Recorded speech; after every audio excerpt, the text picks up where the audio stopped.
बिस्मिल्लाहिर्रहमानिर्रहीम। अस्सलाम वालेकुम वरहमतुल्लाहि वबरकातुहू। उम्मीद है कि आप सब ईमान और सेहत की बेहतरीन हालत में होंगे। Welcome to my YouTube channel learn with Naz. आज हमने अपने 10th क्लास के first chapter that is gaseous exchange के थर्ड टॉपिक की तरफ मूव करना है। That is the mechanism of breathing, कि आपके सांस लेने का अमल क्या होता है।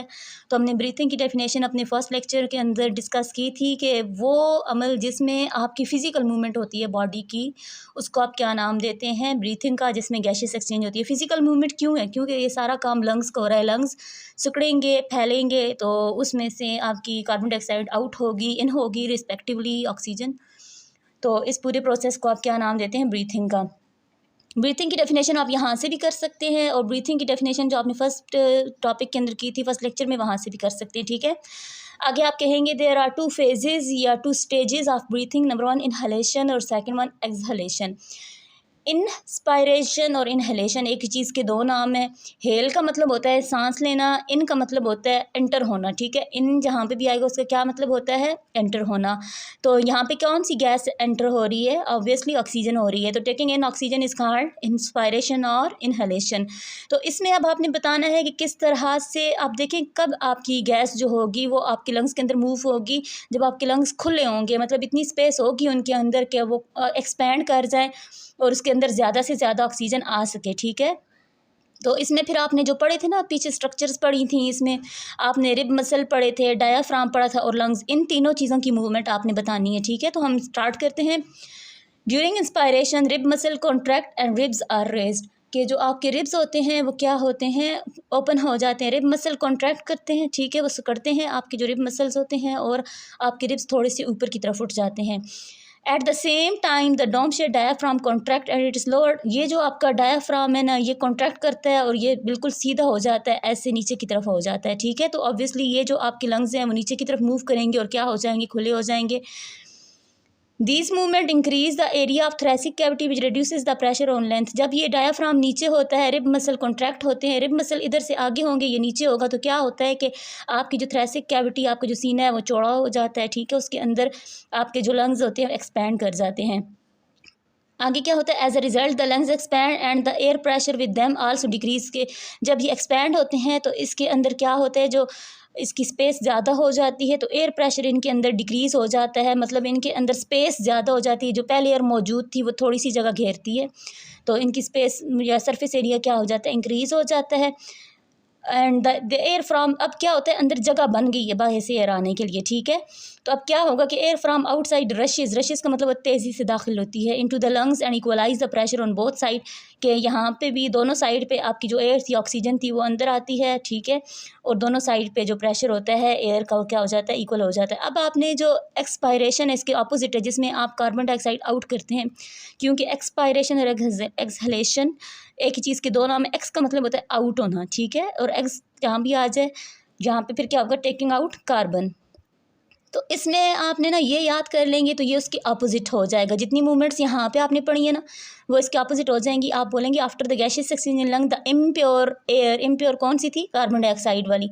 एक्सपेल्ड आउट इन एक्सहेलेशन, मतलब बाहर निकाल दी जाती है एक्सहेलेशन के थ्रू। अब इसमें क्या होगा? रिब मसल्स रिलैक्स, वहाँ पे थे कॉन्ट्रैक्ट, यहाँ पे क्या होंगे? Relax. And the ribs back to the original position, वहाँ पे आपकी जो रिब्स थी वो रेज हो गई थी, ऊपर की तरफ उठ गई थी, और यहाँ पे आपकी रिब्स क्या हो जाती हैं? अपनी ओरिजिनल पोजीशन की तरफ आ जाती हैं। डायाफ्राम मसल आल्सो रिलैक्स, वहाँ पे क्या हुए थे? आपके डायाफ्राम मसल कॉन्ट्रैक्ट हुए थे, ठीक है, और यहाँ पे क्या हो जाते हैं? रिलैक्स हो जाते हैं।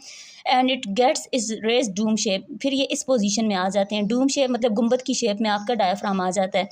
This reduces the space in the chest cavity, से क्या होता है कि आपके जो इन तमाम मूवमेंट से आपके जो लंग्स होते हैं वो सिकुड़ जाते हैं, और फिर जो एयर होती है इसमें से जैसे आपका गुब्बारा सिकुड़ता है तो उसके अंदर से सारी हवा निकल जाती है। सेम इसी तरह है, गुब्बारा फैलेगा, उसकी जो जिस तरह उसकी शेप बनती है, तो आप उसी की एग्जांपल ले रहे हैं। ठीक है, उसमें इनहेलेशन होगी, और जब वो हम उसकी सिकुड़ता है तो उसमें से गैस क्या निकल जाती है? बाहर हो जाती है।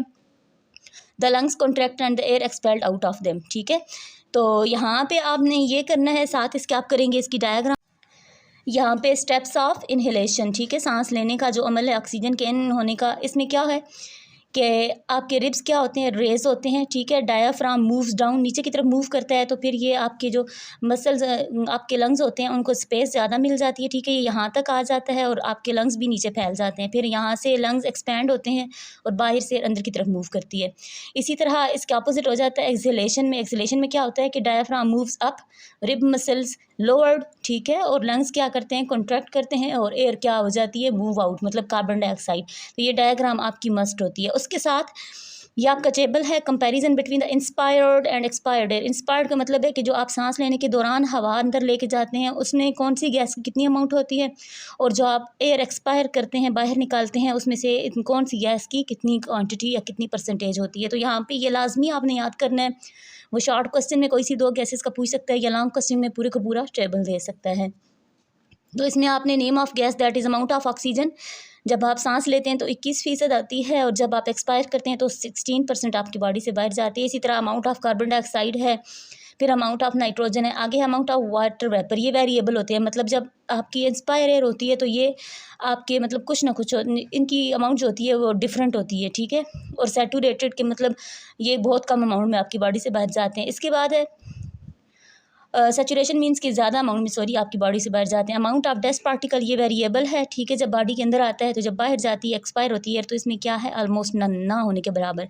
टेम्परेचर वेरिएबल, और जब बाहर जाता है तो according to the body temperature.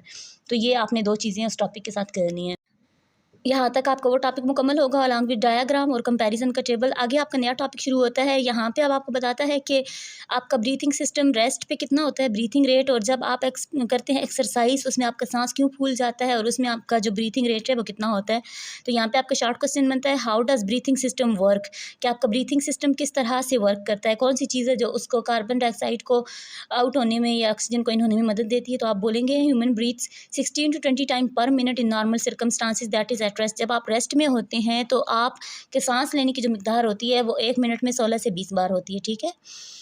अब rate of breathing is controlled by respiratory system in respiratory centre in the brain. आपके ब्रेन के अंदर रेस्पिरेटरी सेंटर होता है। ये आगे हम डिटेल में जाके इंशाल्लाह पढ़ेंगे नेक्स्ट चैप्टर के अंदर कि ब्रेन के कौन से पार्ट का कौन सा फंक्शन होता है। तो वहाँ पे रेस्पिरेटरी सेंटर होता है, वो कंट्रोल कर रहा होता है आपके सांस लेने की मिकदार को।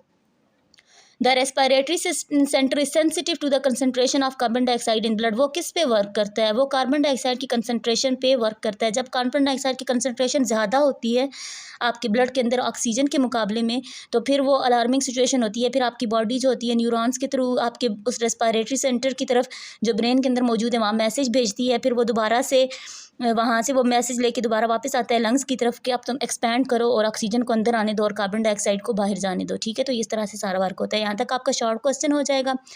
आगे आपकी फिर हेडिंग आती है ब्रीथिंग ड्यूरिंग हार्ड जॉब, ठीक है, या आप कर सकते हैं ब्रीथिंग ड्यूरिंग एक्सरसाइज। तो यहाँ से आपने इसकी हेडिंग देनी है इस लाइन के ऊपर से। आप लिखेंगे व्हेन वी डू एक्सरसाइज और some hard job our muscle cells carry out cellular respiration at greater rate. कि जब ऑब्वियसली हम हार्ड जॉब कर रहे होते हैं या एक्सरसाइज कर रहे होते हैं तो आपने देखा कि लोगों का सांस फूल जाता है। वो क्यों फूल जाता है कि क्योंकि वहाँ पे जो आपके मसल्स है सेलुलर रेस्पिरेशन जो ब्रेकिंग डाउन ऑफ फूड है। देखिए आपको काम करने के लिए एनर्जी चाहिए। जब आप रेस्ट पे थे तो आपको एनर्जी इतनी ज़रूरत नहीं थी, लेकिन जब आप हार्ड वर्क कर रहे हैं तो आपको एनर्जी चाहिए। तो वो एनर्जी आपकी कहाँ से आएगी, फूड की ब्रेक डाउन से। तो फूड की ब्रेक डाउन को हम क्या नाम देते हैं, सेलुलर रेस्पिरेशन। तो हमने पढ़ा था कि जब सेलुलर रेस्पिरेशन होती है तो रेस्पिरेशन के प्रोडक्ट्स में क्या चीज़ आती है, उसमें कार्बन डाइऑक्साइड आती है, ठीक है। तो कार्बन डाइऑक्साइड ज़्यादा बनेगी, ठीक है। As result in the production of more carbon dioxide which is release in the blood. Obviously वो जो सेलुलर रेस्पिरेशन से कार्बन डाइऑक्साइड बन रही है वो रिलीज होकर कहाँ पे आ रही है, आपकी ब्लड के अंदर।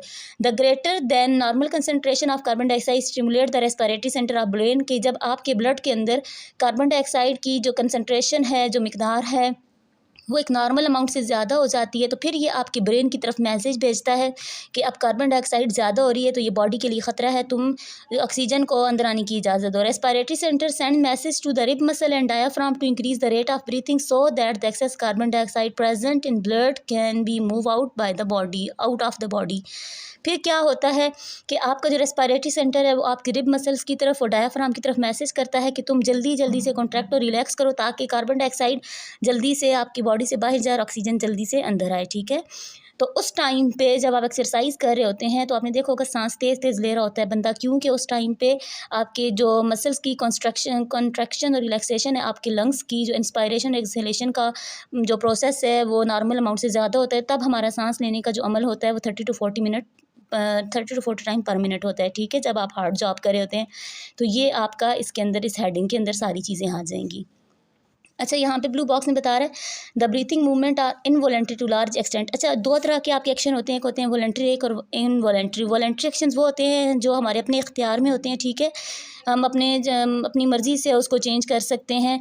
तो जैसे देखें, आपके हाथ की मूवमेंट है वो आपके अपने बस के अंदर है, आप चाहें तो मूव करवाएं, चाहें तो ना मूव करवाएं। लेकिन कुछ होते हैं जो आपके इनवॉलेंट्री होते हैं, जैसे आपकी बॉडी के अंदर आपका ब्लड मूव करना, तो वो हमारे बस में नहीं है। लेकिन ये कहता है कि breathing movement of involuntary to large extent, जो आपका ब्रीथिंग मूवमेंट होती है वो मतलब आपके लंग्स की जो मूवमेंट है वो होती इनवॉलेंट्री है, लेकिन आप चाहें तो उसको थोड़ी सी उसको वॉलंटरी कर सकते हैं, अपनी मर्ज़ी में ला सकते हैं, लेकिन ज़्यादा टाइम के लिए ये आप वॉलंटरी नहीं रख सकते। किस तरह से, जैसे देखें, अभी आप अपना अगर सांस रोक लें तो आपने उसको अपने इख्तियार में ले लिया है। अब आपका ना लंग एक्सपेंड कर रहा है, ना कॉन्ट्रैक्ट नहीं कर रहा, वो एक्सपेंड कर रहा है। आपकी जो गैस थी वो अंदर ही रह गई है, अब कार्बन डाइऑक्साइड बाहर नहीं आ सकती, लेकिन आप वो ज़्यादा देर तक अपनी सांस रोक नहीं सकते। तो यहाँ पे ये हो सकता है कि आपका ब्रीथिंग सिस्टम जो है वो इनवॉलेंट्री ही होता है, लेकिन आप कुछ देर के लिए उसको वॉलंटरी यानी कि अपने इख्तियार में कर सकते हैं। साथ आपका अगला टॉपिक है रेस्पिरेटरी डिसऑर्डर। डिसऑर्डर का मतलब होता है, डिसऑर्डर का लफ्ज़ जो है वो दो लफ्ज़ों से मिलकर बना है, डिस और ऑर्डर। डिसऑर्डर मीन्स कि बॉडी नॉट इन ऑर्डर। जब आपकी बॉडी नॉर्मल हालात में नहीं चल रही होती, आपके बॉडी के ऑर्गन नॉर्मली फंक्शन नहीं कर रहे होते, तो हम कहते हैं कि हमारी बॉडी ऑर्डर में नहीं है।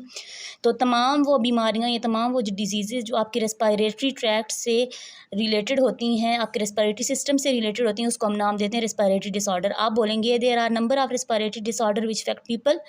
फिर आगे आप हेडिंग में काजेज़ की, कि इसकी काजेज़ क्या है, वजूहात क्या हैं, क्यों होती हैं रेस्पिरेटरी डिसऑर्डर। आप बोलेंगे it is due to the more concentration of air pollutants not only in the urban but in the rural atmosphere. के ये इसलिए होता है कि जब आप ऐसी हवा में सांस ले रहे हों जिसके अंदर पोल्यूटेंट्स हों, मतलब उसके अंदर जो आलूदा मादे हैं, आलूदा गैसेज़ हैं वो ज़्यादा हों, तब आपकी काजेज़ होती है। और ये कहाँ कहाँ पे होता है, ये अर्बन के अंदर ना सिर्फ शहरों के अंदर है, बल्कि आपके देहातों के अंदर भी ये चीज़ें मौजूद होती हैं, ठीक है। तो इसकी काज क्या होगी, आलूदा फ़िज़ा के अंदर सांस लेना। अब इसने बहुत सी आपको डिजीज़ेज़ बताई हैं। सबसे पहले हमारे पास है ब्रोंकाइटिस, ठीक है। तो ब्रोंकाइटिस के नाम से ही पता चल रहा है कि जो ब्रोंकाई और ब्रोंकियोल ट्यूब्स के अंदर जो डिसऑर्डर आ जाता है उसको हम क्या नाम देते हैं, ब्रोंकाइटिस का। अच्छा, अब यहाँ पे टॉपिक की तरफ जाने से पहले आप लोग एक बात समझ लें कि हर बीमारी के अंदर या हर डिसऑर्डर के अंदर आपने चार चीज़ें देखनी है। एक, उसकी डेफिनेशन देखेंगे आप, ठीक है, कोई भी आपके पास डिजीज़ आ जाती है। दूसरा, आपने लाजमी बतानी है उसकी काजेज़ क्या होती हैं, वजूहात क्या होती हैं। थर्ड, उसकी चीज़ होती है सिम्टम, कि इसकी अलामात क्या होती हैं। फिर आगे कुछ के साथ होता है कि टाइप्स हैं उसकी, और कुछ के साथ होता है उसका क्योर, ठीक है, उसका इलाज क्या है। इलाज लाजमी होता है, साथ दिया क्या होता है, ये चार चीज़ें आपने लाजमी लिखनी है, डेफिनेशन, काजेज़, सिम्टम और उसका क्योर। और टाइप्स जो होती हैं वो किसी के साथ होती हैं, किसी के साथ नहीं होती, ठीक है।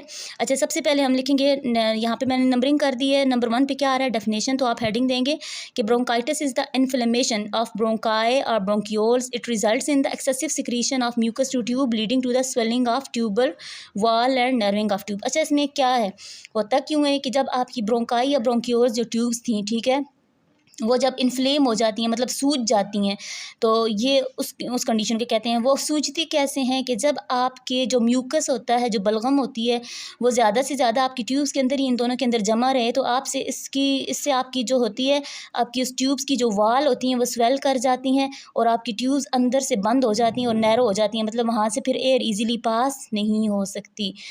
तो ये देख लें, ये नॉर्मल आपकी है ब्रोंकाई, और ये इन्फ्लेम्ड सूजी हुई आप देख सकते हैं। इसके अंदर सारा क्या है, आपका म्यूकस जमा हुआ है, थोड़ा सा इसके अंदर स्पेस है, इसका डायमीटर जहाँ से एयर ठीक से पास नहीं हो सकती।